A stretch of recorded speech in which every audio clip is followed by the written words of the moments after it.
নমস্কার বন্ধুরা, আজ বানিয়ে নেব এক বাটি শুকনো চালের গুঁড়ি দিয়ে নরম তুলতুলে ফুলকো ফুলকো রুটি রেসিপি।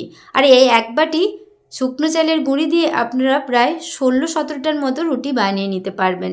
এতটাই নরম তুলতুলে হয় আর খেতেও কিন্তু দারুণ লাগে। চলুন তাহলে পুরো রেসিপিটি দেখার জন্য অনুরোধ রইল। এখানে কড়াইয়ের মধ্যে 1.5 গ্লাস জল দিয়েছি, দিয়ে দিলাম স্বাদ মতো লবণ, দিয়ে দেবো রিফাইন অয়েল 1 চামচ, দিয়ে দেবো চিলি ফ্লেক্স অল্প পরিমাণ দিলাম, দিয়ে দিলাম ধনেপাতা কুচি। আপনারা চিলি ফ্লেক্স আর ধনেপাতাটা নাও দিতে পারেন। তারপর ভালো করে জলের সাথে মিশিয়ে নিচ্ছি। এটা আমি ফুটতে দেবো। জলটা যখন এরকম ফুটবে তখন এখানে এক বাটি চালের গুঁড়ি নিয়েছি, এটা শুকনো চালের গুঁড়ি নিয়ে এইভাবে আমি সবে চালের গুঁড়িটা দিয়ে দিলাম। দিয়ে গ্যাসের ফ্লেমটা মিডিয়াম করে এবার জলের সাথে ওই চালের গুঁড়িটা ভালো করে মিশিয়ে নিতে হবে। আর আপনারা জল আর চালের গুঁড়ির মাপটা ঠিকঠাক নেবেন। আমি এখানে 1.5 গ্লাস জলেতে শুকনো চালের গুঁড়ি 1 বাটি নিয়েছি, আপনারা পরিমাণটা বাড়িয়ে কমিয়ে নিতে পারেন। ভালো করে মিশিয়ে একটা ডো বানিয়ে নিলাম। এবার এটাকে গ্যাসের ফ্লেমটা অফ করে এটা আমি চাপা দিয়ে রাখবো 10 মিনিট। 10 মিনিট পর ফিরে এলাম, চাপা খুলে দিয়েছি। একটু গরম অবস্থায় হাত দিয়ে যেভাবে সহ্য করতে পারবেন সেই রকম অবস্থায় এসে গেলে এটা ভালো করে দোলে নেব।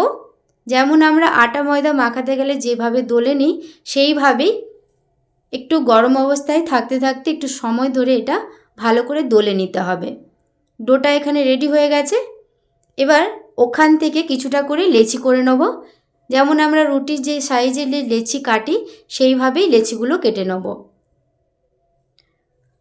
এবার এইভাবে আমি লেচি করে নিচ্ছি। এবার এক একটা করে বেলে নেব। ময়দা গুঁড়ি দিয়ে বেলতে হবে বা আটা গুঁড়ি দিয়েও আপনারা বেলে নিতে পারেন। এখানে আমি ময়দা গুঁড়ি ব্যবহার করছি। ময়দা গুঁড়ি দিয়ে এইভাবে পাতলা রুটির মতো করে বেলে নিতে হবে।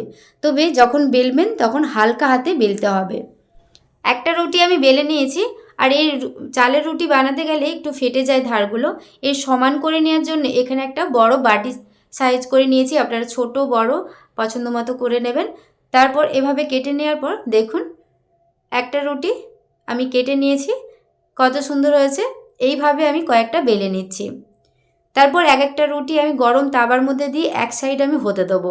এক সাইড হালকা যখন সেঁকা হয়ে যাবে উল্টে দেওয়ার পর দেখুন সহজেই কিন্তু ফুলে যাবে। আর গ্যাসের ফ্লেমটা এই সময় মিডিয়াম টু হাই ফ্লেমে রাখতে হবে।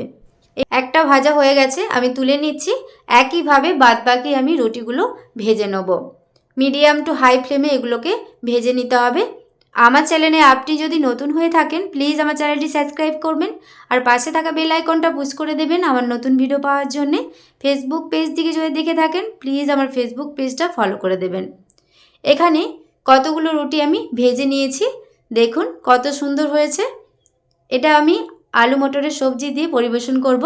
আপনারা যে কোনো আলুর দম বা যে কোনো ভর্তার সাথে পরিবেশন করতে পারেন, খেতে কিন্তু দারুণ লাগে। আর এখানে এতগুলো রুটি হয়েছে তারপরেও দেখুন কতটা ডো এখনও রয়ে গেছে। আবারও এতগুলোই আমি রুটি বানিয়ে নিতে পারবো। এখানে 8টা রুটি আছে, আবারও 8খানা রুটির মতো এটা বানানো হয়ে যাবে। এখানে রুটিগুলো কতটা নরম হয়েছে দেখুন। আর অনেকক্ষণ পর্যন্ত এটা নরমই থাকবে, কোনো রকম হাওয়া খেলে যে শক্ত হয়ে যাবে তা না, এরকম নরম তুলতুলেই থাকবে। আর বানানোর কিন্তু খুব একটা কঠিন না, দেখেই নিলেন খুব সহজেই বানিয়ে নিতে পারবেন। এক বাটি চালের গুঁড়ি দিয়ে সহজেই এতগুলো রুটি বানিয়ে নিতে পারবেন। আজকের এই রেসিপিটি আপনাদের কেমন লাগলো অবশ্যই কমেন্ট করে জানাবেন। আজকের এই রেসিপিটি আপনাদের ভালো লাগলে প্লিজ একটি লাইক কমেন্ট শেয়ার করবেন। আজকের মতো রেসিপিটি এ পর্যন্তই। সবাই খুব ভালো থাকবেন, ধন্যবাদ।